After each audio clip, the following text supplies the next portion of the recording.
क्योंकि हिंसक तत्व हमेशा मौजूद होंगे। हिंसक तत्वों ने गांधी को मारा, हमें मालूम है। हिंसक तत्वों का जो मामला होता है वो कहीं ना कहीं समाज के अंदर पावर बैलेंस और इकोनॉमिक्स के साथ जुड़ा हुआ होता है।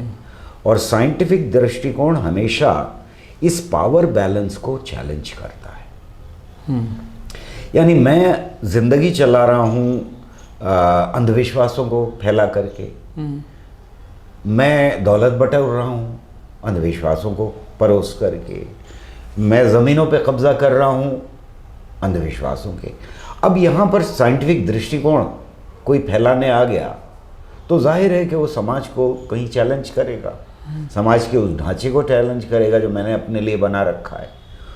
तो ऐसे में हम यूरोप के चर्च को देखें या गौरी लंकेश के कत्ल को देखें, वहाँ से यहाँ तक, या अपने जो हमला हुआ, वैचारिक हमला बहुत तीव्र आर्यभट्ट के ऊपर हुआ, उसको देखें, तो समाज में जब भी साइंटिफिक दृष्टिकोण चैलेंज करता है पावर बैलेंस को, सत्ता को के सामने खड़ा होता है, तब फिर हमला ज़रूर आता है।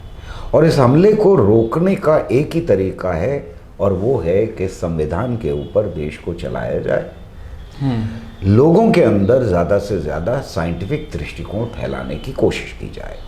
ये दोनों चीज़ें जब की जाएंगी तब फिर समाज के अंदर जो हमले हैं उनको कम से कम किया जा सकता है। हमारे देश में ही नहीं, पाकिस्तान में और बांग्लादेश में भी ये हमले होते रहे हैं। तो इसका धर्म से कोई ताल्लुक नहीं है, इसका सीधा ताल्लुक समाज के अंदर जो पावर बैलेंस है उसके साथ है, राजनीति के साथ। ऐसा नहीं है कि मुसलमान जो हैं वो ज़्यादा धार्मिक हैं तो ज़्यादा लोगों को मारेंगे और उनकी तरफ से ज़्यादा अटैक आएगा। अगर हिंदू होंगे तब भी आएगा, क्योंकि उनका धर्म, उनका अंधविश्वास की बेसिस के ऊपर वो सारे समाज को चला रहे हैं।